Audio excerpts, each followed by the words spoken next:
아멘.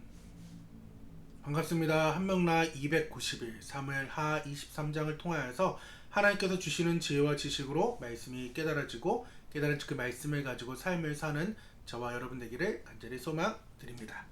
우리 같이 지금 사순절 하고 있죠. 27일 위로가 필요한 사람에게 또 전화도 해보시고 안부도 물어보면서 그들을 위해 좀 기도해보시고 28일 부활절이 어떠한 날인지 또 고백도 해보시고 또 주변에 있는 또 함께 나눔할 수 있는 분들과 함께 부활절에 대해서 함께 이야기를 나눠보시면 좋겠습니다. 오늘 23장은 이새의 아들 다윗이 남긴 마지막 고백은 자신을 높이 세워진 자이자 야곱의 하나님께 기름 부음 받은 자 그리고 이스라엘의 아름다운 노래를 부르는 자로 정의하며 시작됩니다. 그는 하나님의 영이 자신을 통해 말씀하시며 그분의 말씀이 자신의 혀에 있다고 선포하는데 이스라엘의 반석이신 하나님께서는 공의로 사람을 다스리는 통치자를 돋는 해에 아침빛 같고 비 내린 후 광선으로 땅에서 새 풀을 돋게 하는 찬란한 모습에 비유하셨습니다. 다윗은 자신의 집이 하나님 앞에 이와 같음을 고백하며 하나님께서 자신을 더불어 모든 것이 갖춰진 영원한 언약을 세우셨기에 자신의 모든 구원과 소원을 이루실 것임을 확신합니다. 반면 사악한 자들은 가시나무처럼 벌어질 존재들이기에 손으로 잡을 수 없고 오직 철과 창자루를 가져야만 다룰 수 있으며 결국 그 자리에서 불살라질 것이라는 엄중한 경고를 덧붙입니다. 그리고 이어지는 것들은 이제 다윗의 용사들에서 쭉 이야기가 나옵니다. 그리고 이제 마지막 장식하는 이름은 다윗이 범죄했던 우리아 사람 이제 우리아를 기록하면서 다윗의 통치의 영광과 그 이면의 인간적인 허물을 동시에 이제 마무리하는 것이 오늘 23장입니다. 그러니까 다윗의 삶에 하나님의 그 언약, 그 수직적인 그 언약의 관계가 있었다면은 동일하게 23장을 볼 때 동역자들이 정말 많이 필요하구나. 다윗은 그들을 무시하지 않았어요. 지금 말씀을 이렇게 쭉 자신의 그 여러 가지 상황들을 회상하면서 나에게 이런 좋은 사람이 있었지. 그리고 내가 이 좋은 사람을 나의 범죄 때문에 이 사람을 죽였지라는 그 다윗의 영광과 또 이면적인 인간의 허물을 동시에 말하고 있는, 고백하고 있는 것이 오늘 23장입니다. 다윗의 고백. 그래서 오늘의 단어는 정체성, 고백, 신분증입니다. 우리 함께 1절 말씀 함께 읽어보도록 하겠습니다. 이는 다윗의 마지막 말이라. 이새의 아들 다윗이 말하며 높이 세워진 자, 야곱의 하나님께로부터 기름 부음을 받은 자, 이스라엘 노래 잘하는 자가 말하노라 라고 말씀을 하고 있어요. 고백을 하고 있습니다. 사람은 인생의 마지막 순간에 가장 소중하고 가치를 말하게 됩니다. 유언이라는 게 그렇죠. 내가 정말 생각했던 것들을 마지막에 이야기하는 거잖아요. 다윗은 평생의 보좌에 앉아 이스라엘을 호령했던 성군의 모습으로 지금 자신의 업적이나 내가 영토가 이러하게 정복전쟁에서 많은 땅을 차지했다라는 것을 자랑하지 않습니다. 대신 다윗은 하나님이 자신을 어떻게 빚어가고 있는지 그리고 빚으셨는지 또 그 은혜가 얼마나 깊은지를 네 가지 이름으로 지금 1절에서 자신을 요약하고 있다라는 것입니다. 이 다윗의 이름들, 개인의 고백이 이름이자 동시에 오늘 우리가 살아가고 있는 그리스도인이 붙잡아야 될 네 가지 이름이고 영적인 신분증이라는 것입니다. 오늘 다윗이 발견한 이 네 가지 이름을 통하여서 나를 가장 잘 아시는 하나님 안에 우리가 참된 정체성을 회복하는 그러한 시간 되기를 간절히 소망드립니다. 다윗이 고백했던 것은 첫 번째가 이새의 아들이라는 거예요. 시몬과 같은 나를 부르신 그 은혜가 있다라는 것입니다. 이는 다윗의 마지막 말이라. 이새의 아들 다윗이 말하며. 다윗은 자신을 가장 먼저 아버지 이새의 아들이라고 이야기합니다. 왕의 신분에 어울리지 않는 그 소박한 호칭이에요. 자신의 근본이 어디에 있다는 것을 잊지 않겠다라는 것입니다. 사울 왕과 반대예요. 사울 왕의 이름은 기스의 아들, 되게 좀 유명했어요.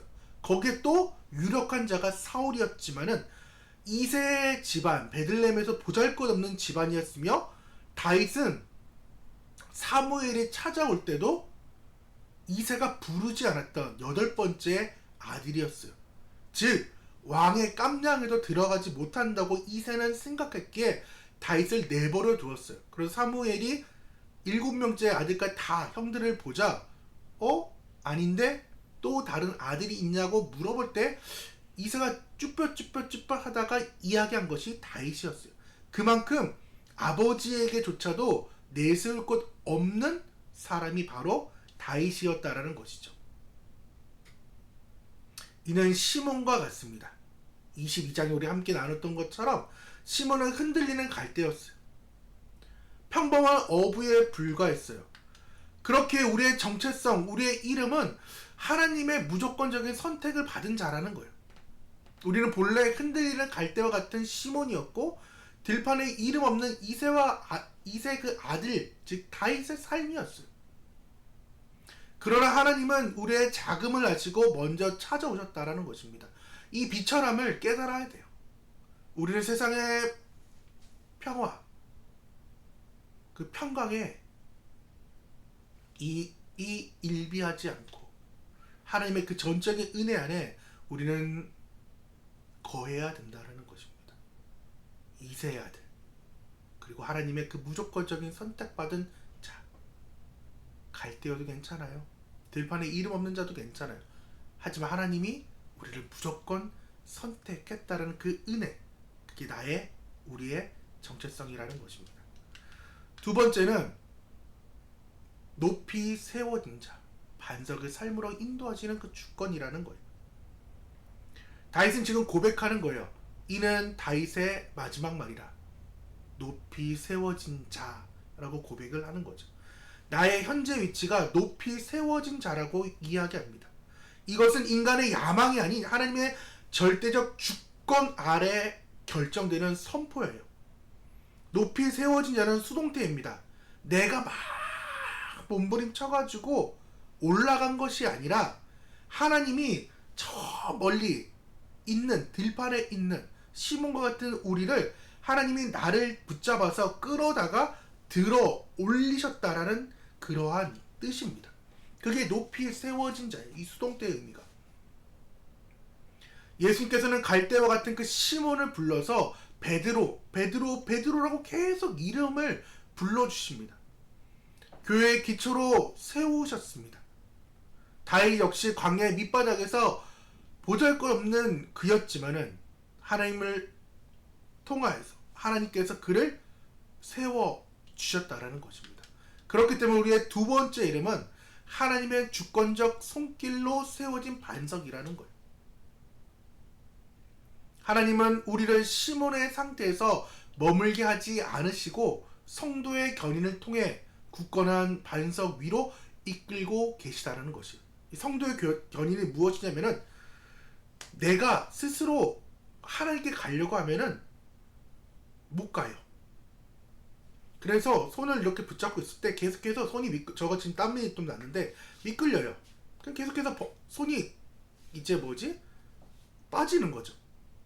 근데 성도의 견인은 손을 잡는 게 아니라 아예 손목을 잡고 하나님께서 쉽게 말하면 멱살을 잡고 이제 간다고 하잖아요. 그런 것처럼 하나님께서 우리가 넘어지고 그러할 때에 우리가 말씀을 계속 나눴던 것처럼 그 반석 위에 세우게끔 하나님께서 우리를 그 주권의 손길 아래서 우리를 붙잡고 있다는 것, 계속해서 끌고 계시고 있다는 것을 지금 다윗은 고백하고 있다는 거예요. 그래서 나의 정체성의 두 번째 이름은 하나님의 주권적 손길로 세워진 반석이라는 것입니다. 세 번째는 야곱의 하나님께 기름 부음을 받은 자, 즉 언약 안에 보증된 나의 소속이에요. 부로 우리 22장에 말했던 것처럼 그 언약적 상황, 헤세드의 그 은혜가 있다라는 거예요. 다윗의 마지막 말, 야곱의 하나님께로부터 기름 부음을 받은 자라고 얘기해요. 여기서 중요한 것은 아브라함의 하나님, 이삭의 하나님, 야곱의 하나님인데, 그러면은 처음 불렀던 아브라함이나 이삭을 이야기할 만도 하잖아요. 오히려 야곱보다는 그 두 인물이 더 낫잖아요. 하나님 부르셨고 순종의 대명사인데, 야곱의 하나님께로부터 기름 부음을 받은 자라고 다윗은 지금 자신을 소개하고 있어요. 즉 마지막 절에도 우리아의 사건을 다시금 언급하면서 야곱과 같이 허물 맞은 나였다라는 거예요. 야곱이 허물의 그 대명사잖아요. 죄악의 대명사잖아요. 속임수의 대명사잖아요. 근데도 하나님이 야곱의 하나님이 되신 것처럼 자격 없는 자를 끝까지 포기하지 않으시는 그 신실함을 말하고 있습니다. 밧세바 사건에 무너졌던 그 다윗에게 야곱의 하나님은 정죄의 하나님이 아니라 회복의 근거였어요. 여디디아로 불러주는 그 도장이 야곱의 하나님이라는 것입니다. 그렇기 때문에 우리의 세 번째의 정체성의 이름은 하나님의 언약적 소유가 된 사명자라는 거예요. 기름 부음 받은 자가 사명자예요. 그리스도 왕, 제사장, 선지자에게 기름을 부었던 것처럼 우리는 그리스도와 연합하여 하나님의 자녀라는 도장이 찍혔어요. 그렇기 때문에 내가 야곱처럼 넘어질지라도 하나님은 언약의 신실함을 가지고 우리를 다시 일으켜 세우십니다. 반석 위에 세우십니다. 갈대라고 부르지 않고 베드로로 계속해서 부르십니다. 이 견고한 소속감이 우리의 인생 가운데 가장 큰 안정잔치라는 것을 우리가 알기를 바랍니다. 네 번째, 다윗이 마지막 자신의 정체성을 고백하는 것은 이스라엘의 노래 잘하는 자, 즉 영원한 예배절에 부름을 받은 나의 미래라는 거예요. 다윗의 마지막 말, 이스라엘의 노래 잘하는 자라고 자신을 소개합니다. 노래 잘하는 것은 저처럼 노래 못하는 사람을 고백을 못할 수 있는 말이 아니라 나는 예배 잘하는 소리예요. 함께 불렀던 찬양처럼 나는 하나님을 예배하는 자라는 거. 영과 진리로 예배하는 그 예배자의 삶을 나는 살았다고 지금 다윗은 고백하고 있다라는 거예요. 단순한 노래의 기교가 아닌 내 인생의 목적이 하나님을 예배하는 예배자였다는 거예요. 다윗의 삶은 탄식으로 시작하여 찬양으로 끝나는 삶이었어요. 그렇게 예배했던 사람이었어요. 시편 총 23번에 이 할렐루야라는 단어, 즉 여호와를 찬양하라는 단어가 나옵니다. 우리 목사님들 막 등장하면 할렐루야 할렐루야 막 얘기하면 우리는 아멘 계속 이렇게 하는 것처럼 여호와를 찬양합니다 라는 것을 얘기하는 이 말, 때로는 어떻게 보면은 이 할렐루야가 인사처럼 굳혀지는데 그 인사가 아니라 여호와를 찬양하라 라는 그 다윗의 고백이거든요. 즉 다윗은 신조어를 만들었어요. 시편에만 이 할렐루야가 등장해요. 그렇기 때문에 자신의 그 지상의 그 여러 가지 환난과 고통의 상황에서 그는 하늘의 언어로 번역한 신앙의 정수가 오늘 이 노래 잘하는 자의 정체성에 담겨져 있다라는 것입니다. 지상에서 다윗이 할렐루야를 외쳤어요. 근데 이 할렐루야가 신약에 넘어와서 요한계시록 19장 총 1절, 3절, 4절, 6절에 4번 쓰여지면서 천상의 예배 공용으로 다시 등장해요. 그렇기 때문에 우리가 이 다윗의 할렐루야를 우리가 쓰고 있는 거예요. 하나님도 이 단어가 너무나도 좋으셨던 것 같아요. 할렐루야, 나를 찬양하라, 여호와를 찬양하라. 우리의 예배, 시 공간을 초월하여 하늘의 보좌와 연결되어 있는 예배가 있다라는 거예요. 그것이 예배의 신비예요. 이 골방에서, 목양실에서 예배하는 전화, 이 예배를 함께 또 온라인 드리는 사랑하는 성도님들, 한문화 가족들, 이 모든 것들이 노래 잘하는 자라는 거예요. 그렇기 때문에 우리의 마지막 정체성은 영원한 예배자라는 거예요. 오늘 우리가 드리는 예배, 장차 천국에서 울려 퍼질 노래의 예행 연습이에요. 그러니까 저번에도 옛날에 나눴죠. 와, 죽을 것 같은 느낌일 수도 있겠죠. 아무것도 안 하고 하나님을 찬양하고 노래하는 예배자의 삶만 산다고? 뭐지? 이렇게 할 수 있지만은 우리는 하나님의 영광을 노래하도록 창조된 존귀한 천국의 시민권자이고 하나님의 자녀라는 거예요. 그렇기 때문에 하나님 아빠를 높여서 이야기하고 높여서 찬양하고 경배할 수 있는 자가 우리가 되어야 된다라는 것입니다. 마지막 23장 다윗의 고백을 정리하겠습니다. 다윗이 고백했던 이 마지막의 말은 무엇이요? 나는 이새의 아들이다. 보잘것없다. 그래서 하나님의 무조건적인 선택을 받은 자라는 것을 고백했고, 두 번째는 높이 세워진 자, 하나님의 주권적 손길로 세워진 반석이다. 세 번째, 야곱의 하나님께 기름 부음을 받은 자, 도장이 찍힌 언약적 소유가 된 사명자, 그 사명자의 길을 우리가 또 걸어야 되며, 마지막 이스라엘 노래 잘하는 자는 나는 영원한 예배자라는 사실을 우리가 알 필요가 있습니다. 지금 우리가 보고 있는 21장부터 마지막 24장까지 이것을 무엇이라고 얘기했다고요? 부록. 제가 부록의 말씀을 계속해서 깊이 바라보고 고민하면서 들었던 생각이 정체성에 대한 얘기를 계속하는 것 같아요. 신학적인 여러 가지 일들도 많이 나눌 수 있지만은 저 안에는 이상하게도 오늘 23장까지 읽으면서 정체성에 대해서 계속해서 보게 되더라고요. 21장 나왔던 정체성이 무엇이에요? 고난 중에도 포기하지 않은 인내. 그 인내가 누구였다고요? 기브온 족속. 비록 처음에는 속임수로 나왔지만은 성막에 성전에 물깃는 자로 계속해서 살아가면서 그들은 언약 백성이길 원했고, 또한 그 고난의 족속들이 다 죽음의 그 현장 가운데 있음에도 불구하고 그 언약을 붙잡고 다윗에게 나아갔던 것처럼 세상의 핍박과 고난 속이 살더라도, 그것이 찾아오더라도 나는 성도라는 그 정체성을 결코 잊지 않아야 됩니다.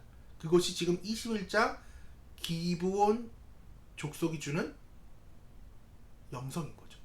두 번째, 22장에서 고백했던 시몬에서 반석으로. 우리는 오늘도 나눴지만은 갈 때예요. 여전히 흔들려요. 제가 솔직히 오늘 영상 지금 다른 걸로 2번 찍었어요. 앞선 영상이 너무나도 마음에 안 드는 거예요. 모르겠어요. 잘 되지도 않고 찍은 그날 여러 가지의 복합적인 그 마음이 들어가지고 되게 먹먹하고 울먹하며 답답함, 여러 가지 복합적으로 세워져가지고 이걸 왜 해야 되지? 라는 생각들. 그리고 또 하나, 도저히 내가 이 사명을 감당하지 못하겠다라는 마음이 너무나 커가지고 올해 그 역사서를 다 끝내려고 계획을 잡아가지고 미루지 않아야 되거든요. 그 고난주간 나누고 또 역대 상을 이제 바로 넘어갈 건데 하기가 좀 그렇다. 그냥 일주일에 한 번? 그냥 2번? 이렇게 하고 말까? 막 여러 가지 마음이 계속 들었거든요. 그러다가 다시금 말씀을 봤어요. 하나님은 시몬과 같은 나에게 다시금 반석의 삶을 살라라고 말씀을 하시는 거예요. 나의 삶의 묵상이, 하나님을 바라봄이 흔들리고 안 좋게 볼 수도 있어요. 근데 하나님이 다시금 찍게 하면서 반석의 삶을 살라라는 거예요. 너 시몬 맞아. 근데 내가 철훈이 너를, 한 목사를 반석으로 지금 불러주고 있잖아. 너는 지금 떼어진 존재야. 하지만 나를 높이고 하나님 은혜에 감사하고 또한 그 견고한 믿음 안에 살라라고 저에게 계속해서 말씀을 하고 있더라고요. 그래서 오늘 23장의 말씀을 다시금 볼 때 다윗은 이새의 아들, 즉 비천함으로 불림을 받았던 자였고, 또한 높이 세워진 자, 반석이 삶이 되어가지고 야곱의 하나님, 즉 속임수의 대명사, 넘어짐의 그 대명사가 언약의 신실함으로 의해 보호받고 도장이 찍히고 영원한 하나님을 노래하는 자, 예배하는 자, 그 영광의 목적의 삶으로 자신을 고백하게끔 나아가고 영적인 신분증, 정체성을 말했던 것처럼 오늘 어떠한 여건과 고난이 오더라도 이 4가지 정체성을 지키길 원합니다. 누구처럼? 기브온 족속처럼 끝까지 지키고 흔들리는 갈대가 아닌 견고한 반석의 삶이 되어 이새의 아들 높이 세워진 자, 야곱의 하나님께 기름 부음을 받은 자, 이스라엘 노래 잘하는 자, 이 네 가지의 정체성을 함께 느끼며 감사하며 나아가길 원합니다. 우선 23장의 3일기는 인생의 화려한 타이틀이 다 사라지는 마지막 순간에도 나는, 여러분은 비천한 이새의 아들에서 하나님의 자녀로 부름을 받은 그 이름만으로도 충분한지 만족한지를 점검하시고, 두 번째는 핍박 속에서도 정체성을 지켰던 기브온 족속처럼 고난이나 흔들리는 상황 속에서도 결코 타협하지 않는다.